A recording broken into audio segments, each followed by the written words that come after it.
Shalom sahabat-sahabatku, ini ada pertanyaan seputar surga. Begini pertanyaannya, Pak, berdasarkan Alkitab, apakah orang masih bisa saling mengenal saat berada di surga nanti?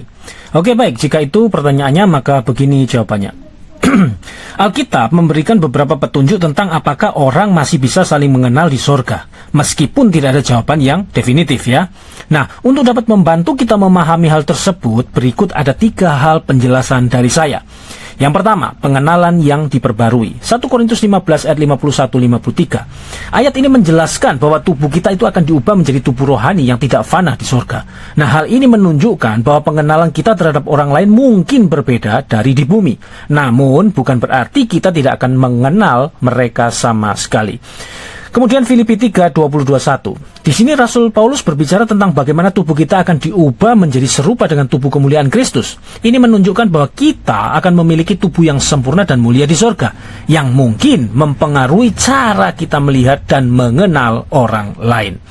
Kemudian yang kedua adalah pertemuan kembali dengan orang yang dicintai. Matius 22 ayat 30. Yesus berkata, karena dalam kebangkitan orang tidak kawin dan tidak dikawinkan, melainkan hidup seperti malaikat di surga. Nah, ini menunjukkan bahwa pernikahan dan hubungan romantis seperti yang kita kenal di bumi itu tidak akan ada lagi di surga. Namun, ayat ini tidak secara eksplisit melarang pengenalan dan hubungan di antara orang-orang yang pernah menikah atau menjalin hubungan romantis di bumi. Lalu Lukas 16 ayat 19-31. Dalam perumpamaan tentang orang kaya dan Lazarus, Abraham mengenali Lazarus dan orang kaya itu di neraka. Begitu juga dengan orang kaya yang mengenali Lazarus. Ini menunjukkan bahwa pengenalan individu masih sangat mungkin terjadi di alam sana.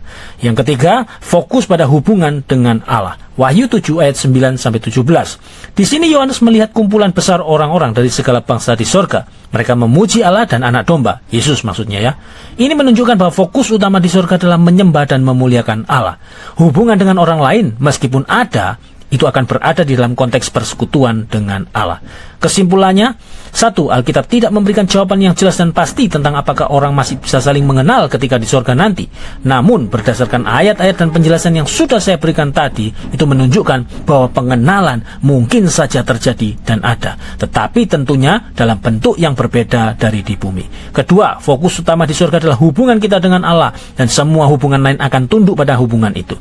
Ketiga, pada akhirnya, pertanyaan apakah kita saling mengenali surga adalah sebuah misteri yang hanya dapat dijawab oleh Allah atau nanti pada saat kita berada di sana. Oke, baik, itu tadi adalah penjelasan singkat dari saya, kiranya dapat dipahami, memberi pencerahan, menambah pengetahuan dan memberkati kita semua. Amin. Tuhan Yesus memberkati. Shalom.